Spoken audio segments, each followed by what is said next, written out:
सर्वविघ्नोपशान्तये गुरु ब्रह्मा गुरु विष्णु गुरुदेवो महेश्वरः गुरु साक्षात् परब्रह्म तस्मै श्री गुरवे नमः।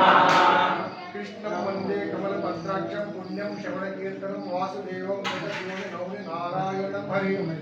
ॐ केशवाय स्वाहा ॐ नारायणाय स्वाहा ॐ माधवाय स्वाहा ॐ गोविन्दाय नमः ॐ केशवाय नमः नारायणाय नमः माधवाय नमः गोविन्दाय नमः कृष्णवे नमः मधुसूदनाय नमः ॐ उपेन्द्राय नमः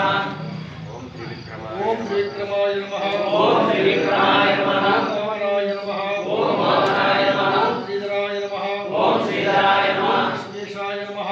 ऋषिकेशाय नमः पद्मनाभाय नमः